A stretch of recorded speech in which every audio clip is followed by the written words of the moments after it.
అన్నాడు, అది గుడ్.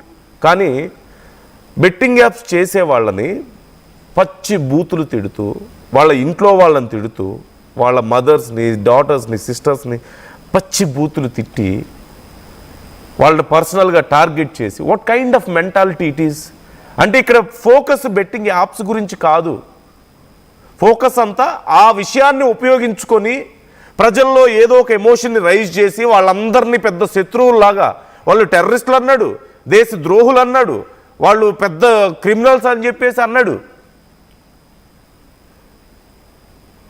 వాళ్ళు మనలాంటి మనుషులే, సరే వాళ్ళు మధ్యతరగతిలో ఉంటారు, వాళ్ళకి కష్టాలు ఉంటాయి, తెలుసో తెలియకో చేశారు, వాళ్ళు తప్పు చేశామని ఒప్పుకున్న తర్వాత కూడా వాళ్ళని నానా టార్చర్ పెట్టాడు. ఇప్పుడు మాత్రం ఇతను సారీ చెప్పిన వెంటనే మనందరం యాక్సెప్ట్ చేసేయాలంట, చేయకపోతే నాశనం అయిపోతామంట, నాలుగు మీద మచ్చలు ఉన్నాయంట. వచ్చి ఆ మాట ఇక్కడికి వచ్చి చెప్పు ఒకసారి, ఆ మాట భారతదేశంలో అడుగుపెట్టి ఒకసారి చెప్పి చూడు.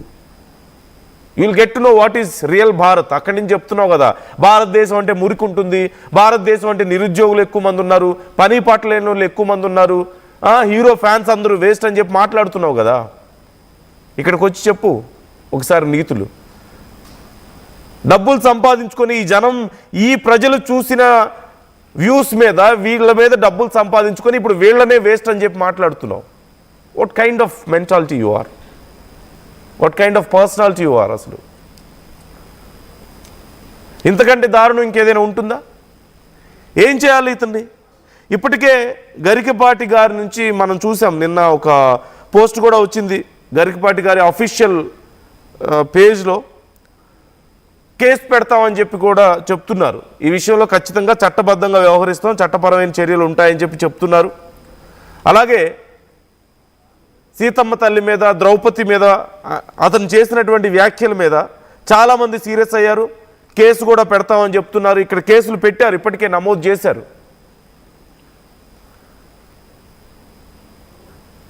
కేసులు నమోదు చేశారు. ఒకసారి గరికపాటి గారి టీం చేసినటువంటి ఆ పోస్ట్ను ఒకసారి చూపించండి. అదిగో మనం చూస్తున్నాం. ఎప్పుడో గతంలో ఆయన చేసినటువంటి మాటల్ని ఇప్పుడు కొంతమంది జోడించి అనవసరమైన ఫేక్ ప్రచారాలు చేస్తున్నారు. దయచేసి అవన్నీ మాట్లాడొద్దు, అవన్నీ ఎవరు నమ్మొద్దు, వాటిని ఆ వ్యూస్ కోసం చేస్తున్నారు, వాటిని చూసి మీరు ఎవరు కూడా రెస్పాండ్ అవ్వద్దు. వాళ్ళ మీద ఎవరైతే ఇలాంటి తప్పుడు ప్రచారాలు చేస్తున్నారో వాళ్ళ మీద మేము చర్యలు తీసుకుంటాం, చట్టబద్ధంగా వ్యవహరిస్తాం, అప్పటి వరకు సంయమనం పాటించండి అని చెప్పేసి గరికపాటి గారి పర్సనల్ పేజ్లో ఆయన టీం పెట్టినటువంటి పోస్ట్ ఇది. అంత దారుణంగా మాట్లాడిన ఆ పెద్ద ఆయన్ని, సమాజంలో ఆయనకంటూ ఒక స్థాయి ఉంది, సహస్రావధాని, అలాంటి గొప్ప వ్యక్తిని పట్టుకొని ఇంకా పచ్చి బూతులు మాట్లాడినా సరే వాళ్ళు ఎక్కడా సీరియస్గా పెద్దగా రియాక్ట్ అవ్వలేదు. చూసారా? ఇది కదా భారతదేశం అంటే, ఇది కదా పేషెన్స్ అంటే. శివాజీని ఉద్దేశించి పచ్చి బూతులు, గరికపాటి గారిని ఉద్దేశించి పచ్చి బూతులు, అతనితో మహిళలు కొంతమంది కాల్లో మాట్లాడుతుంటే ఇంటరాక్ట్ అవుతుంటే వాళ్ళని ఉద్దేశించి నాకు అవసరం లేదు ఫాలోవర్స్, తొక్కలో ఫాలోవర్స్ అని చెప్పి మాట్లాడుతున్నాడు. ఆ ఫాలోవర్స్ మీద డబ్బులు సంపాదించుకొని చివరికి నాకు అవసరం లేదు, నాకు ఎవరు అవసరం లేదు, చూస్తే చూడండి లేదంటే లేదు, నేను అడిగానా చూడమని చెప్పి అంటున్నాడు, వీడియోలు చూడమని నేను అడిగానా అని చెప్పి అంటున్నాడు. ఇప్పుడు అర్థమవుతుంది, ఆల్రెడీ భయపడ్డాడు. పెద్ద ఫాలోవర్స్ అందరూ ఎగిరిపోతుంటే భయపడ్డాడు ఆల్రెడీ. ఇప్పుడు మళ్ళీ ఒక మేకపోతు గాంభీర్యాన్ని చూపించే ప్రయత్నం చేస్తున్నాడు.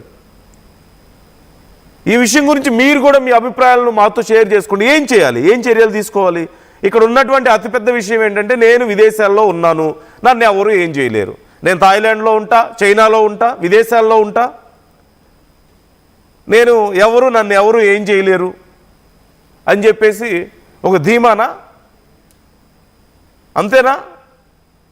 విదేశాల్లో ఉంటే భారతదేశం ఏం చేయలేదా? మీరు ఇష్టం వచ్చినట్టు మాట్లాడుతుంటే అక్కడ కూర్చొని నోటికి వచ్చినట్లు ఇక్కడ ఉన్నటువంటి మా దేశ పౌరుల్ని, you are not Indian anymore,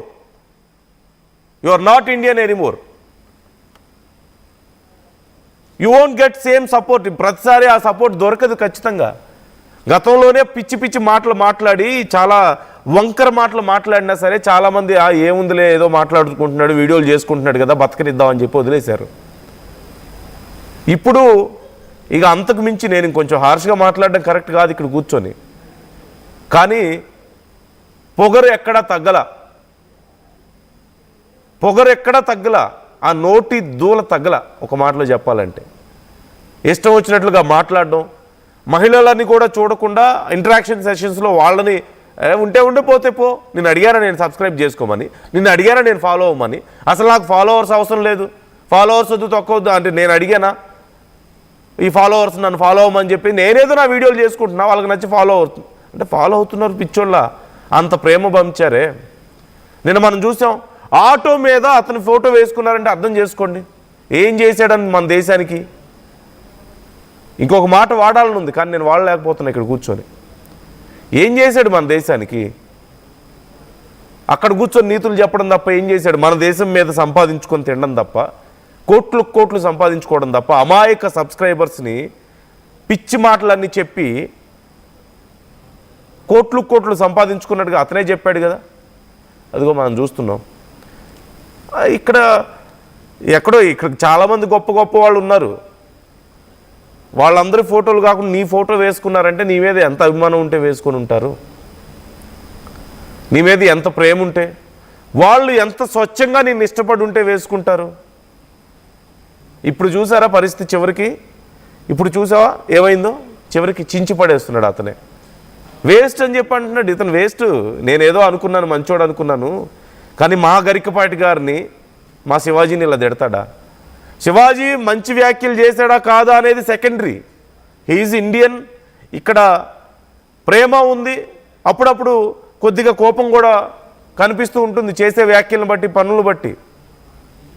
రెండిటికి ఆన్సరబుల్ అయి ఉండాలి. నీలాగా ఎక్కడో వేరే దేశాల్లో తిరుగుతూ శివాజీ ఆ విషయంలో సారీ చెప్పారు, కానీ నాకు నా అమ్మాయిల మీద విషయంలో నాకు గౌరవం ఉంది, వాళ్ళని గౌరవించాలనే ఉద్దేశంతో చెప్పానని చెప్పారు, హుందాగా ఉన్నారు. గరికపాటి గారు అసలు ఆయన స్థాయి గురించి మాట్లాడే హక్కే నీకు లేదు. ఆ స్థాయిలో నీకు కొంచెం కూడా లేదు ఖచ్చితంగా. ఇంత చీప్ మాటలు మాట్లాడుకుంటూ, చీప్ పనులు చేసుకుంటూ ఒక్కటన్నా మంచి పని ఉందా? And you judge such kind of legends. ఆ స్థాయి లెజెండ్స్ని నువ్వు జడ్జ్ చేస్తావా? ఇప్పుడు కూడా నేను ఆ వీడియో ఫోటో మీకు కనిపిస్తుంది, అది ఒక వీడియో. వచ్చి చూడండి థాయిలాండ్ అసలు ఎలా ఉందో, భారతదేశంలో ఏముంది అంత మురికి రేపులు తప్ప ఏముందని చెప్పి మాట్లాడుతున్నాడు. పొగరు తగ్గలా, ఇంకా నోరు ఇంకా అదుపులోకి రాలేదు. సో ఈ అంశానికి సంబంధించి ఏం చేయాలి? కేవలం ఇక్కడ ఉన్నటువంటి అతిపెద్ద ధైర్యం ఏంటి అంటే, నేను విదేశాల్లో ఉన్నా, నన్ను ఎవరేం చేయలేరు. Just wait and see. ఎక్కడ మొదలు పెట్టావో మళ్ళీ అక్కడికి వచ్చే పరిస్థితి ఉంటుంది. ఇలాగే ఉంటే ఎక్కడి నుంచి వచ్చావో ఆ గ్రౌండ్స్ని మర్చిపోతే, ఎక్కడి నుంచి మొదటి అడుగు మొదలైందో అది మర్చిపోతే చివరికి మళ్ళీ అక్కడికే you will end up there again. అలాంటి పరిస్థితి వస్తుంది. నేను అక్కడి వరకు తీసుకెళ్ళింది సబ్స్క్రైబర్సే, వ్యూవర్స్